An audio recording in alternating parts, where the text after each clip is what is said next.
All right, this is the second video.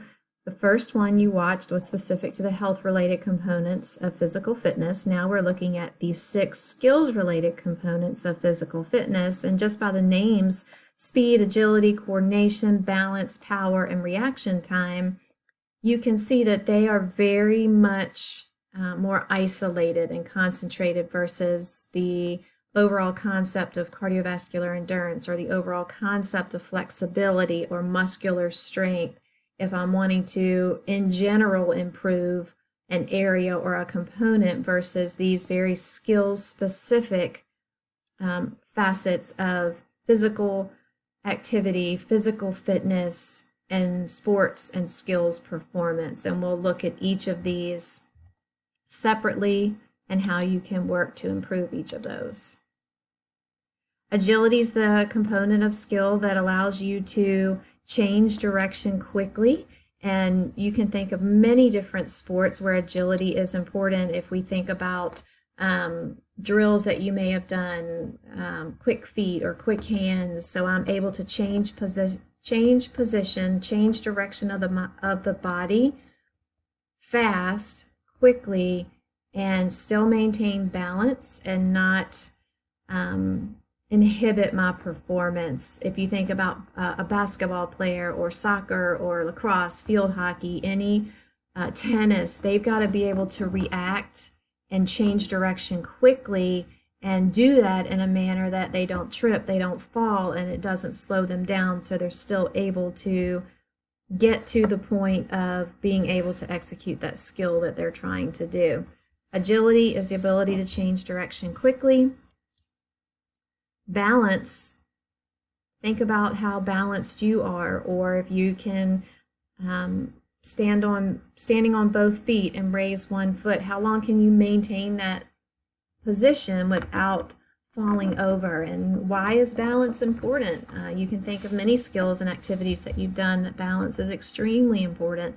Yoga improves flexibility, but doesn't balance also help us in many other ways? So an official definition is the ability to control or stabilize the body while standing or moving. I'll go back to basketball again, and if you did play basketball and you probably went to a camp or had a drill where the coach had you get in defensive position and they came by and pushed you to make sure that you didn't fall over so that you were able to maintain that position where you were knees bent, back straight, and you were ready to change direction, your agility, without losing your balance and without falling over.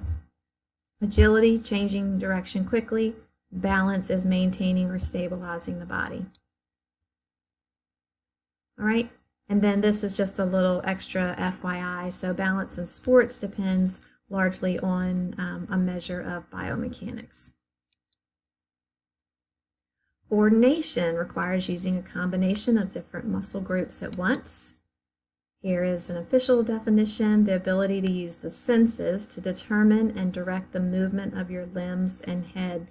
Think about a little person that you have been around, or if you've ever seen a toddler that's trying to learn how to catch, and you take a very light weight or a soft ball and you toss it to them as slowly as possible, and you see their hands go like this. And when they do that, they close their hands together, the ball has already hit them in the chest. They're developing their coordination. For us, if we see a ball coming at us at a relatively not too fast speed, most of us can send the message from our brain to our muscles to react in a way that we can catch the ball. So we're able to coordinate movements to perform an action that allows us to successfully complete the task. You can hear people say they have 2 left feet or they're not coordinated. A lot of times we hear about middle school age kids, if they grow really fast, a lot of times it's like you'll hear people say they haven't quite grown into their body because they're still trying to figure out how to coordinate their movements. So if we think about using your senses, so being able to see, hear, feel, and based on those senses, make a decision on what we need to do with our body, to be successful at completing the task. Maybe it has to do with physical activity, maybe it doesn't, but we definitely, the more coordinated we are, the more efficient we are at moving through space.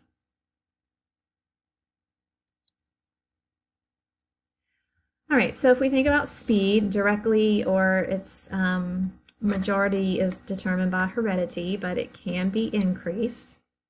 All right, so the ability to move your body or parts of it swiftly. So how fast can you make your body go? Not really fast. I was able to, when I played sports, get a little bit faster, but I was never going to be the fastest person.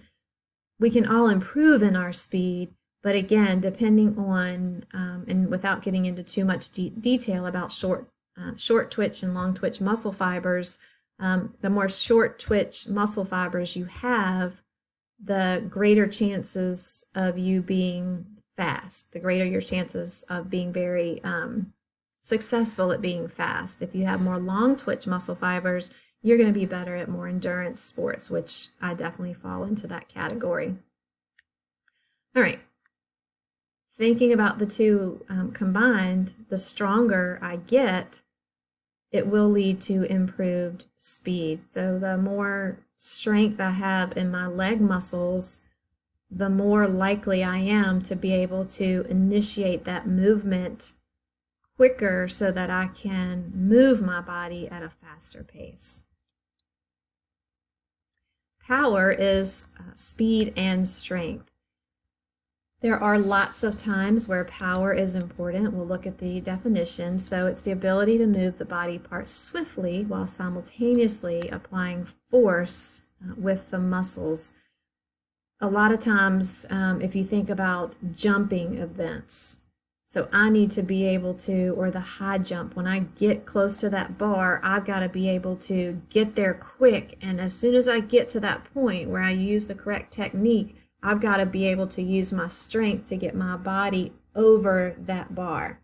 Same thing with shot put and discus. I keep coming back to that, but there's a technique, and I forget the name of it, to spin when we're preparing ourselves for the shot put, where you've got to be able to quickly scoot back and then twist, open your hips, and apply extreme strength to make that shot put travel the furthest distance possible so that you are going to be the person that wins that event.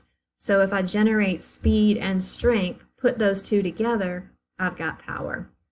And you can see for the general public that's really not interested in looking at the specific skills components, this may or may not be information that you would want to share with somebody, maybe more of a informational type of, I'm going to go over the components of health, fitness with you. These are the skills related, but unless that person is training very specifically and very seriously, you may or may not have to dive into the skills related components of physical fitness. But I definitely want you to be able to differentiate between the two. So proper biomechanics can also enhance power by improving balance, coordination, and speed. Reaction time, the better your response, the better your reaction time. How quickly can you respond to a stimulus? When the gun sounds or the beep to initiate the starting of something, you're running a sprint, you're on the track, and the gun goes off signaling the race has started. How fast can you initiate the movement? The faster you are, the better your reaction time. The quicker you generate motion, the quicker you are to be able to finish that action or that demand you're asking of the body. Reaction time is very important and can be trained specifically so that you can increase your reaction time. There are a lot of little, you may have done this before, like the ruler drop, where you hold a ruler up like this and then somebody lets go of it, and then how fast are you able to take that opposite hand and close your fingers and catch it. I'm dropping and catching, so mine's going to be pretty good. If somebody else was doing the dropping, then I'm not the initiator of the action, so I don't have that advantage. Reaction time is very, very important in multiple activities and sports that we do. And I just want you to think about any activity that you participated in and how important was reaction time, How crucial was that to you being successful? Did you play a sport where someone was really good at intercepting a pass or blocking a pass? A lot of that has to do with reaction time and perception and being able to generate power. Many of these go hand in hand, but we break them apart so that you can see how each one plays into being successful at a specific activity. All right, so if we think about the difference, health-related, skills-related, agility, coordination, and power are skill-related components that can be improved through practice. Health-related fitness can be improved by participating in many physical activities that are not necessarily related to sports or games.